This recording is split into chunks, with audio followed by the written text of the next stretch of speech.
Good afternoon.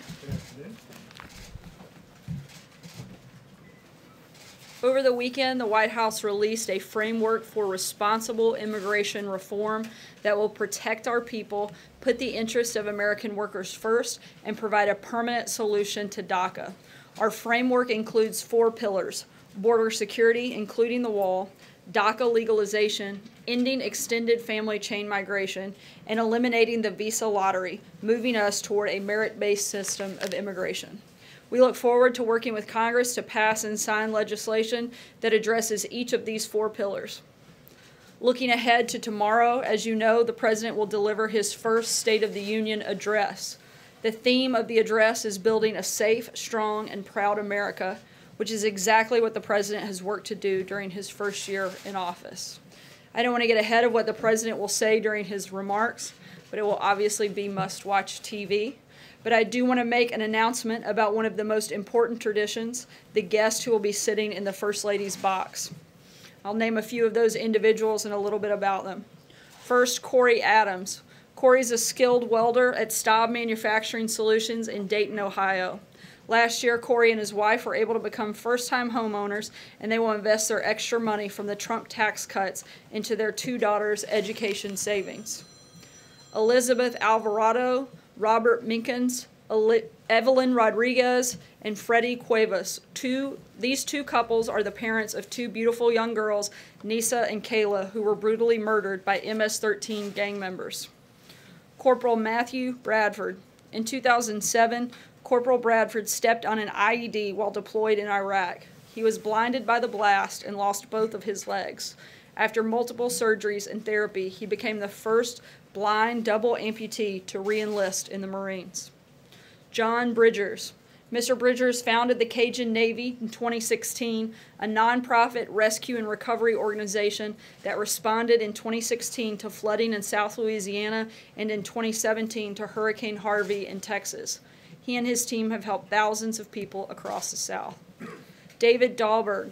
Mr. Dahlberg is a fire technician who saved 62 children and staff members from a raging wildfire that encircled their camp in Southern California. Officer Ryan Holitz. Ryan serves as a police officer in Albuquerque, New Mexico. In his 6 years on the force, he has been shot twice and experienced several near-death encounters. Officer Holitz and his wife adopted a baby from parents who suffered from opioid addiction, breaking down walls between drug addicts and police officers to help save lives. Ashley Leppert. Mrs. Leppert rescued dozens of Americans during last year's devastating hurricane season. Agent C.J. Martinez. Agent Martinez is a special agent for ICE's Homeland Security Investigations Unit. His investigations have led to more than 100 arrests of MS-13 gang members who were prosecuted for crimes including homicide, assault, and narcotics and weapons trafficking. Staff Sergeant Justin Peck. Last year, Staff Sergeant Peck was part of a team clearing IEDs from territory previously controlled by ISIS. When one of his compatriots was struck by a blast, he rushed to their side, saving their life while risking his own. Preston Sharp. Mr. Sharp has organized the placement of more than 40,000 American flags and red carnations on soldiers' graves as part of his goal to honor veterans in all 50 states and to challenge others to join the Flag and Flower Challenge. Steve Staub and Cindy Keplinger. These siblings started Staub Manufacturing Solutions 20 years ago. Thanks to the Trump bump in the economy, they were able to grow to new heights in 2017, and thanks to the Trump tax cuts, they were able to give all of their employees larger Christmas bonuses. Some of these individuals' stories are heroic, some are patriotic, others are tragic, but all of them represent the unbreakable American spirit and will inspire our nation to continue growing stronger, prouder, and more prosperous.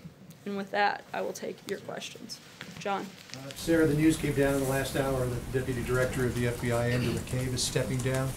And we get reaction from the White House, and as the President back at the end of December was tweeting about Andrew McCabe in a less than effusive praise manner. What's he thinking about him stepping down? Look, we've seen the numerous reports, as all of you have, And any specifics, I can tell you none of this decision was made by that of the White House, and any specifics I would refer you to the FBI, who I believe will be making a statement later today. You say that the White House was not involved in the decision, but clearly the president seemed to be involved in a public relations campaign against McCabe. Oh, look, the president stands by his previous comments, but in terms of the situation today, as I just said, we've seen the reports just as all of you have. We don't have any specific comments, and I would refer you to the FBI for any specifics on the things that are taking place today. Jill? So when you say that you've seen the reports, does that mean that the president was not informed by anyone at the FBI that this was happening? Has he had any conversation of anything there? No, he hasn't. Cecilia? Sir, can you say definitively then that the president did not play a role in Andrew McCabe stepping down? Yes, I didn't say the president wasn't part of this decision-making process, and we would refer you to the FBI, where Christopher Wray serves as the director, which, as I said last week, and I'll repeat again today, the president has full confidence in him and has put the decisions at the FBI in his hands. And did the president at any time convey that he wanted to fire Robert Mueller to anyone on the staff here? Not that I'm aware of, actually. Thank you. So, and just to kind of finish this loop, so no one at the White House contacted the FBI about McCabe. No one has put any directives or even had any discussions about his tenure at the FBI. Did anyone at the White House? Not that I'm aware of it. Nothing specific to McCabe and his stepping down as of today, if that is what is being reported. Jim? Sarah, what would you say to critics who believe that this White House and this president have had almost sort of a steady pressure put on the Justice Department, put on the FBI since the president came into office on this special counsel investigation? Whether it be conversations with Jeff Sessions' office about his recusal, whether it be about this desire for Robert Mueller to go away, and now with Andrew McCabe. There were even reports that Rod Rosenstein was also feeling pressure from the White House. It sounds like there are multiple officials at multiple levels who are being pressured by the White House, by the president. What would you say in response to that say what I've concern? said. I would say what I've said probably 100 times before, and continue. We'll say I'm sure 100 times today that the White House has been fully cooperative and is going to continue to be fully cooperative. In fact, we've gone above and beyond many times and certainly done everything that we could. The White House has provided over 20 witnesses and tens of thousands of pages of documents to the special counsel. We have done everything we can to be fully transparent, and we're going to continue to do that throughout the process. But what about this notion that the president has been applying pressure for months, steady pressure? The only thing that the president has applied pressure to is to make sure we get this resolved so that you guys and everyone else can focus on the things that Americans actually care about. And that is making sure everybody gets the Russia fever out of their system once and for all, that you are all reminded once again there was no collusion, and that we can move forward to focus on things like national security, the economy, and solving the immigration crisis that we have here in our country. So no obstruction of justice, nothing improper, nothing inappropriate here at all whatsoever from the president since he came into office when it comes to this investigation. No, and I think we've been pretty clear on that. Stephen? Sir, I have a question about the Nunes memo, but first I want to ask you if the president continues to have confidence in the man he appointed to be Deputy Attorney General, Rod Rosenstein. As I've said, when you guys ask this question about number of individuals, when the president no longer has confidence in someone, you'll know. On the As a memo, you yes. had another question. I do have on another that. question about the memo. The House Intelligence Committee could vote as early as today to release this memo that Chairman Nunes has reportedly crafted. The House rules contemplate that the president would then get 5 days to determine whether he has any cause to object to its public release. What's the current thinking? What's the current level of White House involvement in this decision? Can you shed any light on the process between this White House and Capitol Hill with this question?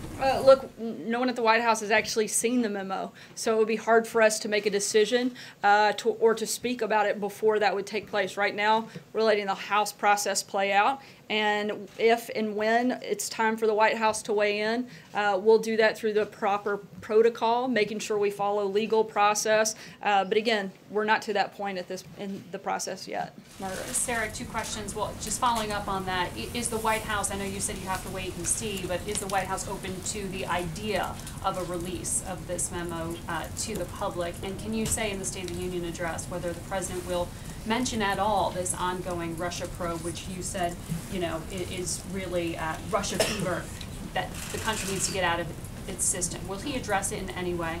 To answer your first question, we want full transparency. It's what we've said all along, and we'll make a decision when and if that time becomes necessary. In terms of the State of the Union, I'm not going to get ahead of the President's address. It's tomorrow night. I know you are all excited and will eagerly tune in and can see at that time exactly what is going to be included. But he doesn't April. feel a need to address it.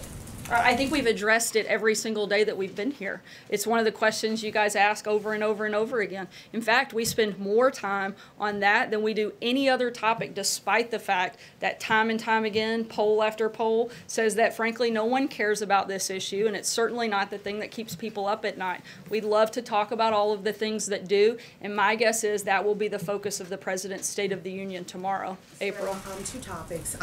Back on the State of the Union. Typically, when the presidents give their State of the Union address, particularly this is first, presidents normally are optimistic when they say the state of our union is.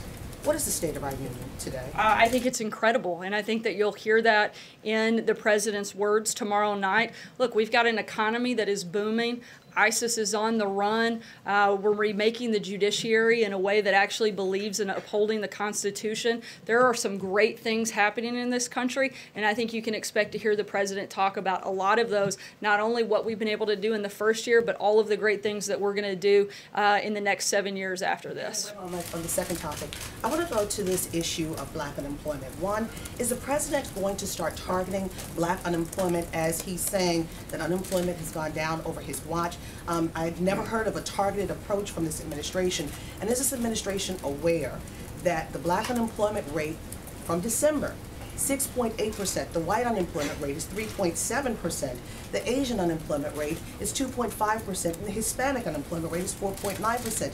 The black unemployment rate continues to be higher, and it's actually 2 times that, more than 2 times that, of the white unemployment rate. So is that something that this administration is touting, or they're trying to fix, make an active effort to fix in 2018? Look, I think you can see from the steps that we've already taken that we're trying to fix unemployment for all Americans. That's the point that the president has made time and time again, is that he wants it to be better for everybody. And we've made significant progress in that, both through the number of regulations that have been cut to make this a more job-friendly market, a more job-friendly environment, and certainly adding to that the tax cuts and tax reform legislation that the president led on has been historic in what has happened and in the way that it has helped our economy and certainly helped create jobs across the country. Why did he take issue with Jay-Z then, when he was just talking in terms of black America?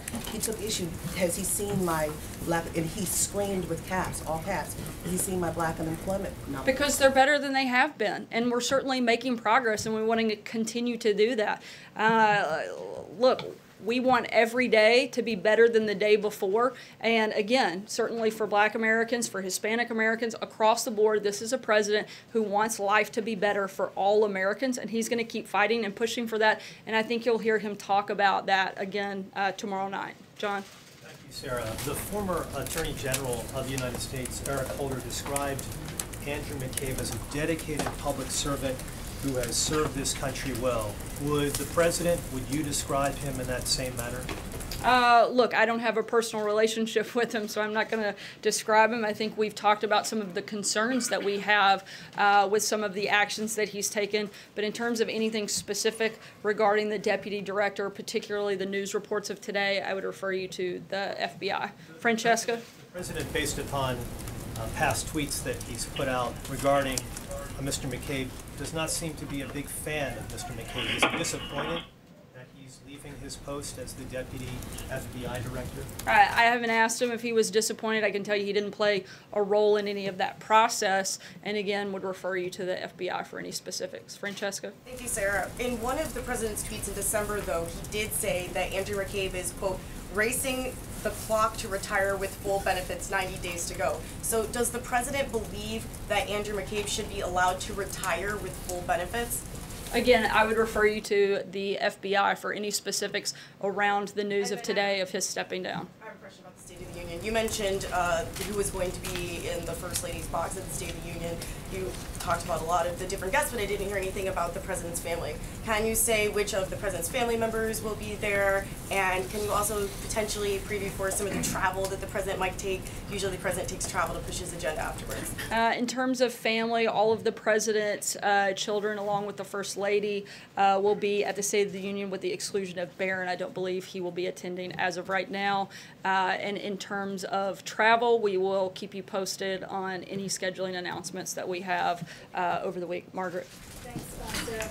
I want to ask you a question about the 5G network, but also before I do that, Treasury is set, I believe the deadline is today, to release 2 Russia-related reports to Congress. Can you tell us whether that's actually going to happen today and whether the names on the oligarchs list will be public and on the impact on sanctioning? Will portions of that be public also? We do expect the reports today, and I would refer you to the Department of Treasury for any specifics on that as that happens. So if that's something you guys can coordinate, that would be really helpful.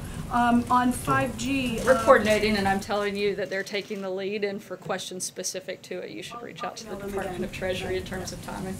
I'll let them know that you said they can tell us. On 5G, I know there's a lot of speculation about what might happen and whether there is a security case to make for one secure network, but some experts, including the Republican FCC chair, I guess, are a little concerned about the idea of one nationalized network. Can you bring us up to speed on whether that idea is dead or very much still alive, where that stands? Look, as we outlined in our national security strategy, I believe it was actually on page 19, a few people will be proud of me for memorizing that. We discussed the need for a secure network. Right now we're in the very earliest stages of the conversation. There are absolutely no decisions made on what that would look like, what role anyone would play in it, simply the need for a secure network. And that is the only part of this conversation that we're up to right now. Just one network or multiple possible look, there are a lot of things on the table. Again, these are the very earliest stages of the discussion period, and there's been absolutely no decision made other than the fact the need for a secure network. Dave. Thanks, Sarah. Tomorrow night, will the President talk about an urban revitalization plan? As I said before, I'm not going to get into the details beyond what was already discussed last week on the State of the Union, but I do think it's something worth tuning into for all to see. I'll take one last question, Hunter. Thank you, Sarah. So the President has repeatedly touted black unemployment when faced with allegations of racism. Given those numbers, the low black unemployment, why do you think so many in the African American community are still so uncomfortable with the President? That's a question you would have to ask them, but we hope and pray and expect to spend every day working to build a greater relationship within that community. And as I said before, with all Americans, this is a president who wants to lead for everybody. He's not looking to lead for any one person, any one group, but he wants to be the president of the United States. And I think that if you look at the policies that he has enacted over the first year, you can see that he's doing exactly that. He's building an economy that helps every American. He's cutting regulations that help every American. He's helping put ISIS on the run, which helps on the safety and security of all Americans. He's helping secure the border. He's helping to put an end to loopholes in our failed immigration system. All of those things benefit all Americans. That's what this president is focused on, and that's what we've done in our first year, and that's what we look forward to doing in the next 7 years. Thanks, guys.